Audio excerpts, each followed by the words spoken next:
It started like so many neighborhood stories do, with an invitation that wasn't really an invitation at all. The letter arrived in a glossy envelope, embossed with the seal of the Lakeside Meadows Homeowners Association. Inside was a formal notice, written with the false cheerfulness of someone who wanted control more than community. It read as if I had been chosen to join, as though membership was both an honor and an obligation. But I knew better. HOA membership here wasn't optional in spirit, only in technicality. They called it voluntary, but neighbors whispered about what happened to those who declined. Lawn citations, fines, harassment, property mysteriously damaged, pets frightened. Away. I had just finished restoring my lakeside home, a cabin passed down from my late father, when the letter arrived. My heart swelled with pride each time I stepped onto the porch, smelling the fresh cedar beams and hearing the calm ripple of water against the dock. It wasn't just a house, it was memory, heritage, and sanctuary.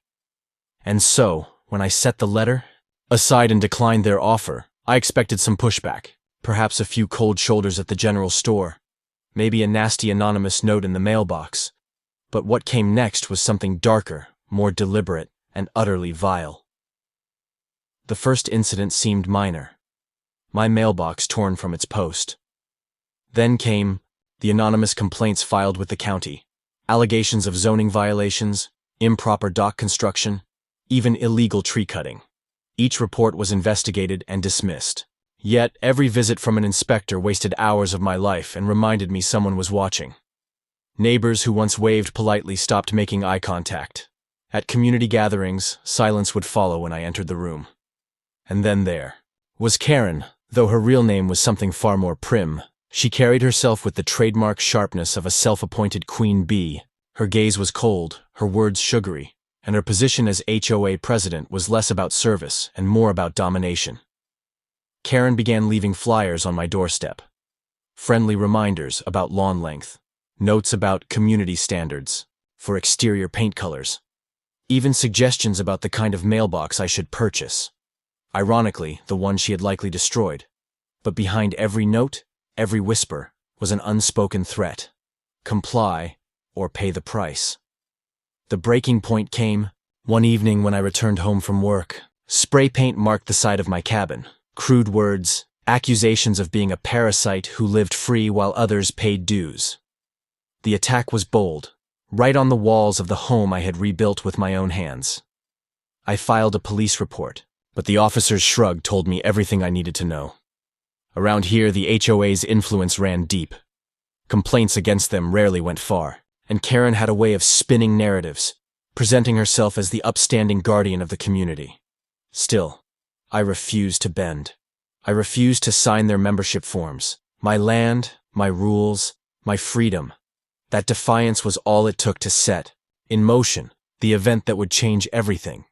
An act so reckless and cruel that even Karen herself couldn't talk her way out of it. Because in their hunger for control, they made one fatal mistake. They underestimated who I really was, and, soon, they would discover that the quiet homeowner they tried to bully was not just any neighbor, but a federal judge with the power to dismantle their little kingdom brick by brick. The fire was coming, and so was the reckoning. The air was unusually still that night.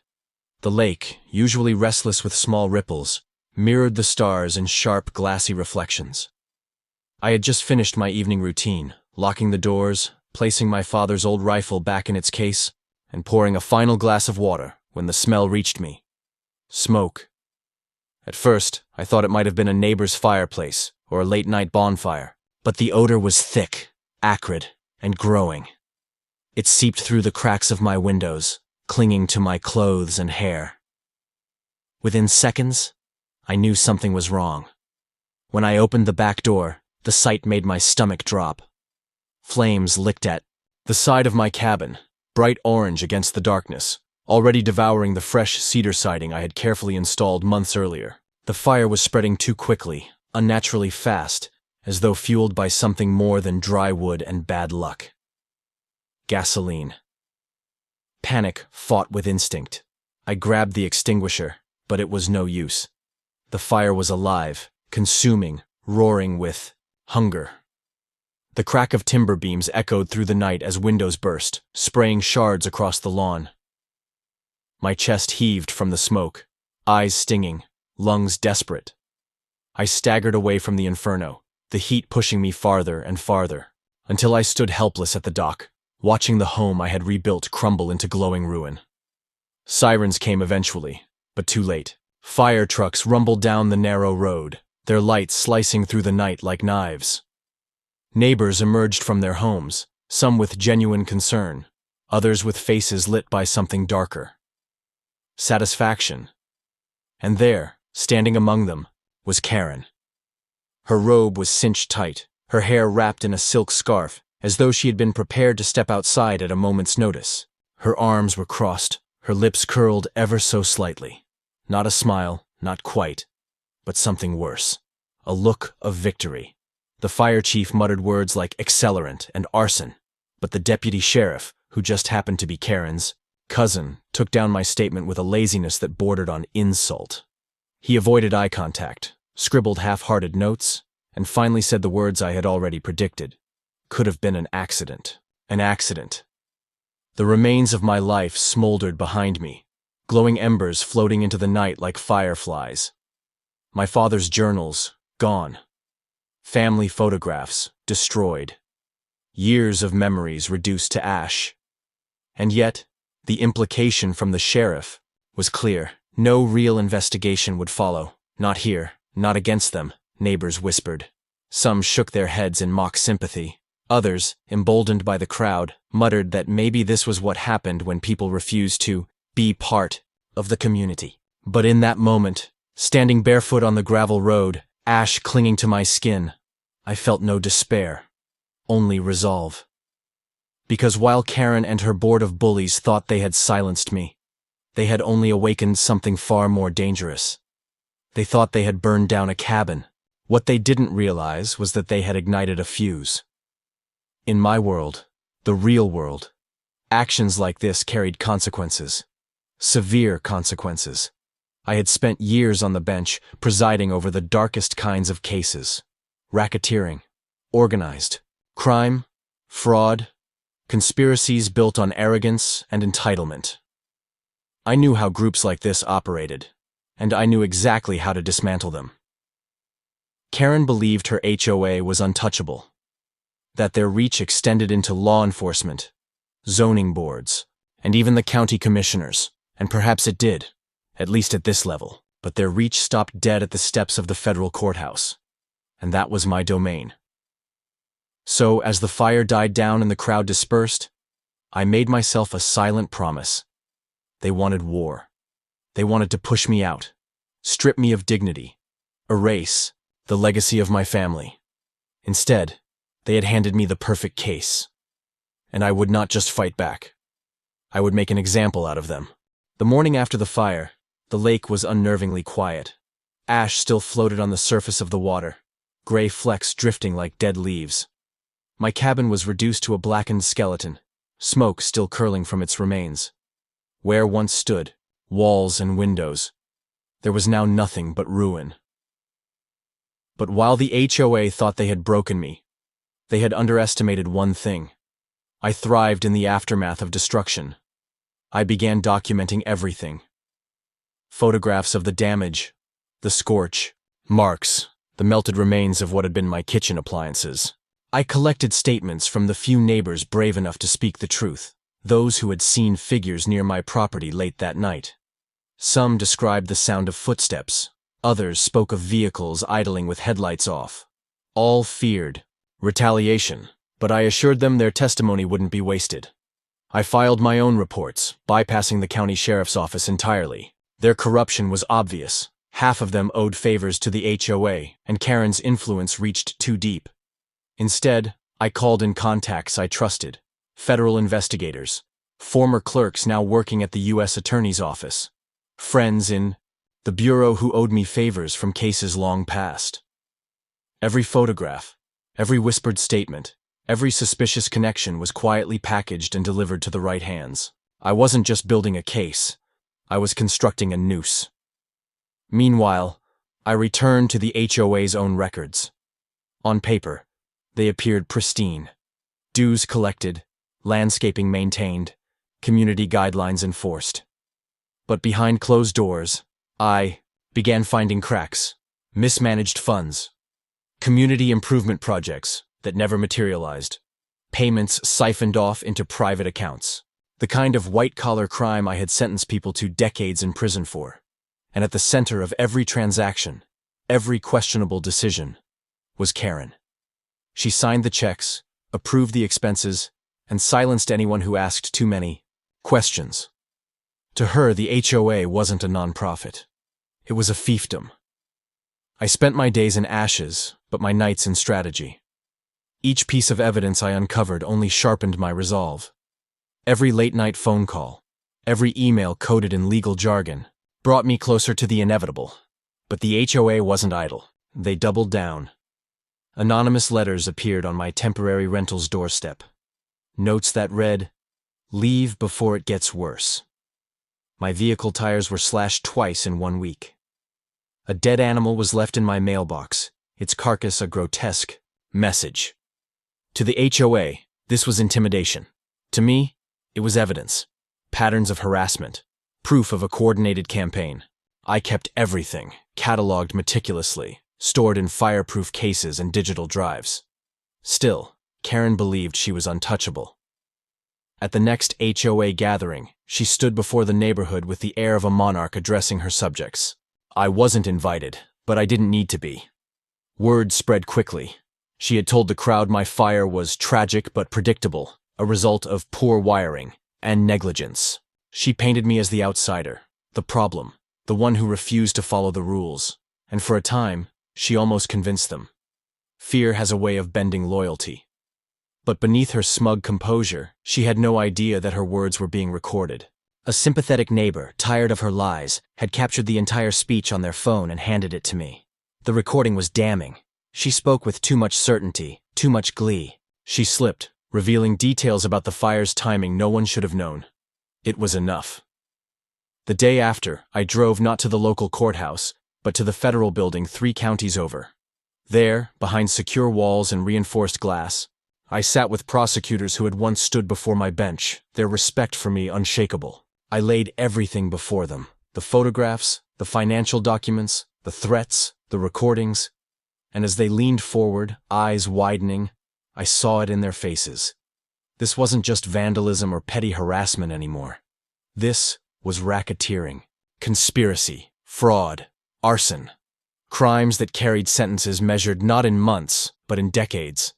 Karen and her HOA had lit a fire they couldn't control, and soon it would consume them instead. The weeks that followed felt like a chess match.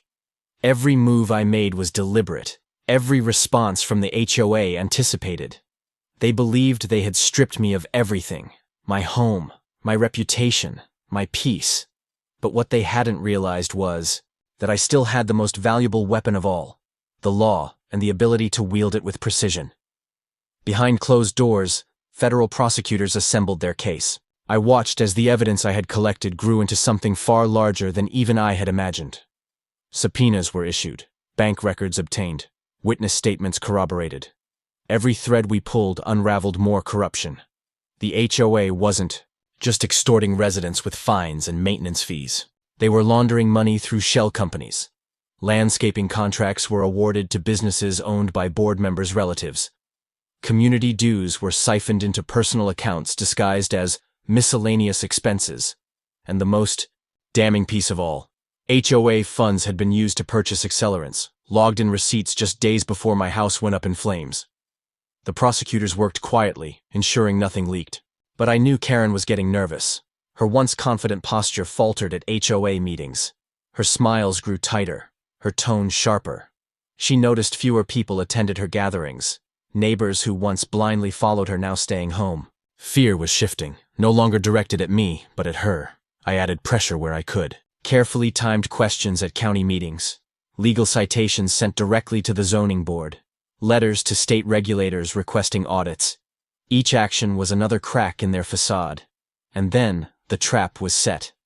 Federal agents prepared for a raid, but secrecy was vital. Karen still had allies in local law enforcement, and any whisper could give her time to cover her tracks. The operation was scheduled quietly for a Saturday morning, when most residents would be at home. The night before, I sat alone, staring at the charred remains of what used to be my cabin. For the first time, I felt the weight of it all. The loss, the fight, the anger that had kept me moving forward.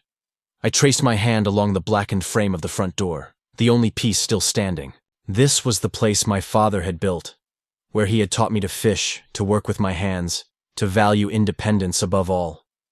The HOA thought they had erased it, but what they really did was give me purpose. Morning came quickly. From my vantage point across the lake, I watched as unmarked vehicles rolled into the neighborhood. Federal agents in dark jackets poured out, surrounding the HOA office. The knock on the door was firm, and before Karen could summon her cousin at the sheriff's department, warrants were already being served. Neighbors gathered, murmuring in shock as boxes of files, computers, and binders were carried out. Karen's voice rang out, shrill and desperate, demanding to know what was happening, insisting it was a mistake. But the agents didn't flinch. She was placed in handcuffs on the very steps where she had once lectured homeowners about community rules. Other board members were led away as well, faces pale, some in tears, others trying to maintain dignity that had long since abandoned them. For the first time, the neighborhood saw the truth. The people they had feared, the ones who had ruled, with intimidation and pettiness, were nothing more than criminals cloaked in authority. I stayed back, unseen by most, watching as justice unfolded. It wasn't triumph I felt, not yet. The fire had taken too much for me to ever celebrate. But there was a deep, steady satisfaction in knowing that their empire of control had crumbled in a single morning. Still, this was only the beginning. Indictments would follow, trials would begin, and every skeleton they had buried would soon be dragged into the light. And when Karen finally learned who had orchestrated the fall of her kingdom, the expression on her face would be worth every moment of the suffering she had inflicted. Because she still didn't know. She thought she was facing nameless prosecutors and faceless agents. She didn't realize the neighbor she tried to crush was the very federal judge she would soon stand before in court. Her reckoning wasn't over. It had only just begun. The morning of the arraignment arrived, gray skies pressing low over the courthouse like a warning. Reporters lined the steps, cameras flashing, microphones thrust forward as the caravan of SUVs pulled up. Karen stepped out first, her wrists shackled, her once pristine image crumbling under the weight of orange prison garb and the relentless click of shutters. She still tried to hold herself tall, her chin tilted upward, as though arrogance alone could keep her crown in place. But the whispers of the crowd told another story. Neighbors who had once cowered now stood openly, their eyes sharp, their voices laced with satisfaction. The tide had turned. Inside, the courtroom buzzed with anticipation. Prosecutors shuffled papers, defense attorneys muttered hurried strategies, and the gallery filled with community members eager to watch the downfall of the tyrants who had ruled them. At the front, the bench sat empty, its polished wood gleaming beneath the cold lights. Karen whispered furiously to her attorney, her face twisted with indignation. She believed this was all a mistake, a misunderstanding that would dissolve once she explained herself. After all, hadn't she always been able to talk her way out of trouble before? She expected another small-town judge, someone she could charm, pressure, or intimidate. But when the bailiff announced, "All rise," and I stepped into the room, the illusion shattered. The air shifted instantly. Gasps rippled through the gallery. Karen's attorney froze mid-sentence, his mouth hanging open. And Karen turned white, the blood draining from her face as recognition struck. The neighbor she had mocked, bullied, and tried to destroy now stood in black robes at the bench. The man whose house she had burned was the very judge presiding over her fate. I didn't speak to her directly. My voice carried only through the formal words required of the bench, but each one weighed heavier than the last. The charges were read aloud.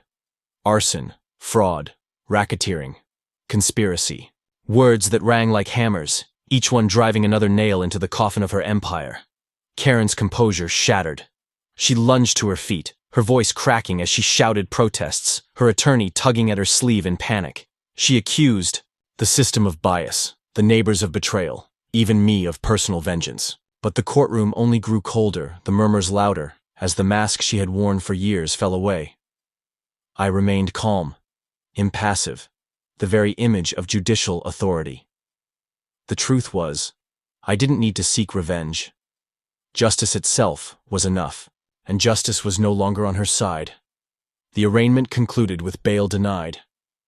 The defendants were led away, their shackles clinking in rhythm with their downfall. Karen fought every step, still insisting she was the victim, still clinging to the delusion that control could be wrenched back from the jaws of justice. But in her eyes, when she looked at me, there was something new. Not arrogance, not triumph, not even anger. Fear. For the first time, Karen realized the power she had abused so recklessly was nothing compared to the authority of the law, and the law was now pointed squarely at her. As the courtroom emptied, I remained seated, the weight of the robe pressing heavy on my shoulders. I wasn't celebrating. There was no joy in watching a community torn apart, no triumph in knowing my home was gone forever, but there was satisfaction in the certainty that this nightmare had an end. The trial was still ahead, a long road of evidence, witnesses, and testimony. But the outcome was inevitable. The HOA's grip had been broken, its leaders exposed, and its crimes laid bare. And as I looked across the room at the faces of the neighbors, I saw something I hadn't seen in months: relief, hope, a community no longer afraid. Karen had built her power on intimidation, but in the end, her downfall was simple.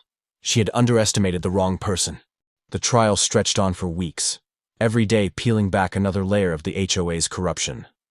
Witnesses took the stand, some nervous, others defiant, but all carrying stories of intimidation, fraud, and abuse. Homeowners spoke of fines levied without cause, of threats whispered late at night, of dues that vanished into nothing. Contractors testified about inflated invoices and kickbacks funneled directly into board members' pockets. And then came the experts. Forensic accountants traced the money with ruthless precision, mapping every fraudulent transaction down to the penny. Fire investigators described accelerant patterns, the unmistakable fingerprints of deliberate arson. Piece by piece, the HOA's empire crumbled under the weight of undeniable fact. Karen sat through it all, her arrogance eroding day by day. At first, she had smirked, rolled her eyes, whispered to her attorney with feigned confidence. But as the evidence piled up, her composure cracked. The smirk disappeared. Her eyes darted nervously. And when the recording of her post-fire speech was played aloud, the one where she revealed details only the arsonist could have known, the courtroom fell into stunned silence. Her own voice had betrayed her. Closing arguments sealed it. The prosecution painted a picture not of a community leader, but of a tyrant who had weaponized neighborly trust for personal gain. The defense sputtered about coincidences, about misunderstandings, but their words rang hollow. The jury needed only hours, not days, to deliberate. When the verdict was read, the courtroom held its breath. Guilty on all counts. The words rang like a final bell, clear and unyielding. Karen slumped in her chair, her bravado gone, her empire of intimidation reduced to ashes. Ashes no different from the ruins of my cabin. Other board members received their verdicts in turn, each one guilty, each one complicit in the scheme that had held a neighborhood hostage.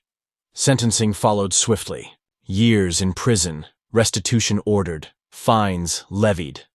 The HOA itself was dissolved, its accounts seized, its authority stripped forever. What remained of its funds would be returned to the community, the victims reimbursed. As I watched it unfold, I felt the weight of justice settle, not as triumph, but as closure. My house was gone, my father's journals and photographs forever lost, but the community had been freed from the grip of corruption. And in that freedom, something new had taken root: courage. Neighbors who once looked away now stood tall. They spoke openly, no longer afraid of retaliation. They began discussing rebuilding together, not just homes and yards, but trust. Karen was led away in shackles one final time, her protests drowned out by the sound of the gavel striking wood. For all her posturing, for all her threats, she was nothing more than a cautionary tale now, a reminder of what happens when greed and arrogance consume a person. And me, I stood outside the courthouse, the cool wind carrying the scent of rain, and I thought of the cabin by the lake. Though the walls were gone, the spirit of it remained. I would rebuild, not just for myself, but for the generations before me, who had built it first. The fire had taken wood and stone, but it could never take the memories. The HOA believed they had destroyed me, but in the end, they had destroyed themselves. Their empire burned brighter and hotter than the flames they set on my home, and justice had swept away the ashes. I walked down the courthouse steps, past the crowd of reporters, past the flashing cameras, past the neighbors who now nodded with respect instead of fear. The chapter was closed, and as the doors shut behind me, I allowed myself a final thought. Justice is patient. Justice is deliberate. Justice always arrives, even if it walks through fire to do so.